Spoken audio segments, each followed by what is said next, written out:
So let's start into the cons of bread routes, right? So one of the first and biggest headaches that myself, my dad, and all the other people that we've worked with in this space face is employee problems. If you guys are in the FedEx space, if you're in any business, one of the biggest problems in business is going to be employees, right? The right training, the right confidence and ability to lead that business or that department or that specific position. All of those are going to be things that we worry about. So I'm going to go into a few of the specific things that we notice that are problems when it comes to employees. Step one is going to be poaching employees is common in this space.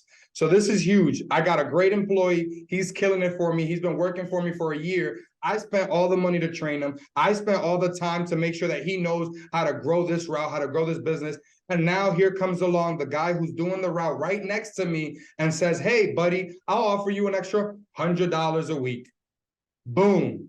I just lost my employee, the one that I just trained for a year, the one that just got to the point of being left alone and being able to run this route. Now I got to go and find a new guy. Now I got to go and figure out what I'm going to do next. And now I'm wasting money and I'm losing that opportunity. So poaching employees is huge. So how do we combat those things? You got to treat those employees good. You got to give them bonuses. You got to give them incentives, vacations, all of these different things to make it worth it for them to work for you and not these other guys. The way we like to do that is we actually try to plan out how are we going to work together, not only today, not only you as a worker, but how can we get you into owning your own truck, owning your own route? We like to build that vision for them so they can see themselves becoming a partner with us in the long haul. So that's step one right there with the employee problem. Step two is going to be scheduling vacation time is challenging. So when you're running these routes and these businesses, if these drivers are doing this every single time for you, now they've gotten into a rhythm and it's very difficult to break that rhythm up. If a vacation comes a week, they have to take off, 2 weeks, they have to take off.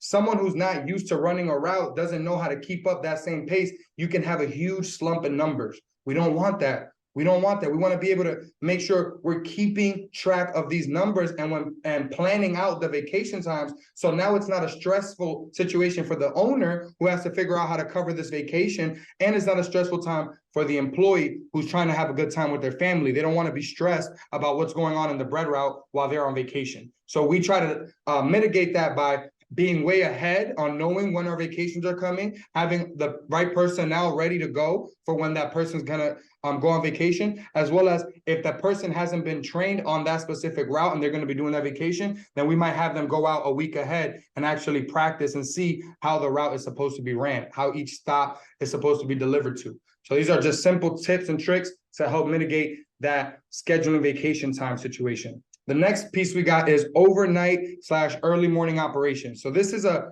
2 a.m. in the morning to 2 p.m. in the afternoon working hours of operations as far as we work. So obviously, everyone is not meant for the graveyard shift. Obviously, everyone doesn't want to wake up at 2 o'clock in the morning, 1 o'clock in the morning, have to drive places, lift heavy things, be in hot weather, be in rainy weather, be in all these things are situations just like in the FedEx space that we face.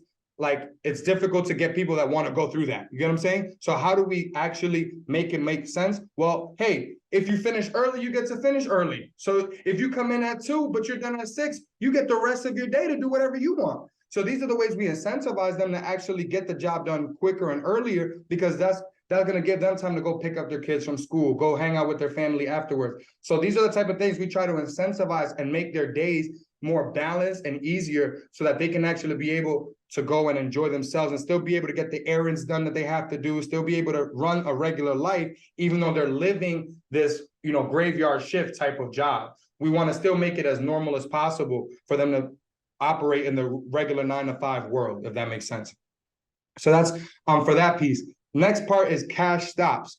So driver handles cash and deposits into the bank, harder to track. So this is very important because we do a lot of big box stores like Walmart, Publix, Kroger's, those type of things. But then when you're talking about cash stops, the delis, the regular mom and pop stores that are in your local region, they're going to be paying you hand out of pocket cash, $100 for 100 loaves, whatever that deal would be that you have with them. When they're paying the driver that money, the driver does have the ability to pocket some of that money. They can put some more returns on it. They can steal from you and or the bakery some type of cash profits if you're not paying attention to your numbers. If you don't know how to read the numbers, if you don't know what the average sale and the average return for that store is, now you can end up getting played or getting robbed by your own employee. So these are very important things to look at and to keep track of all those numbers, so you can actually know what's the usual numbers should look like. And when something is different, you should be able to identify that and actually, bring attention to it.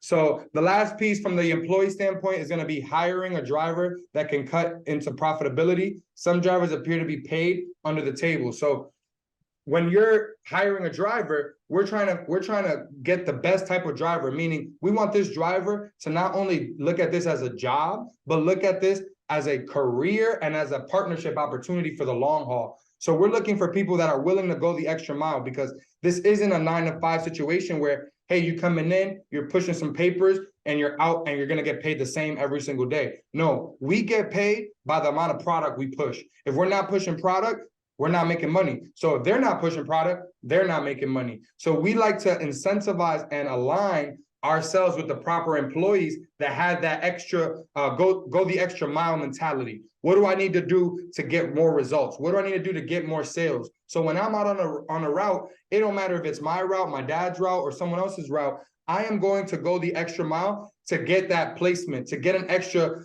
shelving in that store, to do something extra where I can make us a little bit more money. Because if I can make us an extra $100, it might be just $100 this first time I'm doing it. But now, remember, this is recurring revenue. That's $100 next week. That's $100 the week after. That's $100 the week after. Every month, that's $400 that I'm putting in my pocket.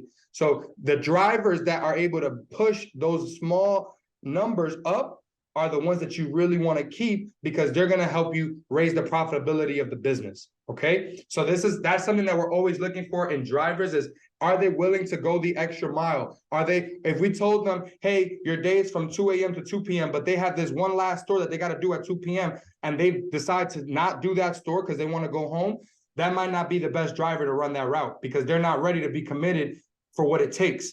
There's a difference between, hey, I'm willing to do the job and I'm willing to do what it takes to get the job done right. We're always looking for that employee that's willing to do what it takes to get the job done right. So that's going to be the first level of cons, bread route, employee problems. Annalie, do you want me to stop there? You want to talk a little bit before I keep going? Because a lot. So that's great. Yeah, that was great. I mean, and the thing that I just want to iterate with that is, as we've been looking at this space, right? Anybody that's on this webinar coming from the FedEx space knows most of this stuff is not new for us, right? So these are things that I want you guys to see the similarity in the spaces, to see how applicable the skills and the knowledge and the war stories you've acquired in the FedEx space, do apply to the bread space. But that's really it on the employee problems piece, Chris.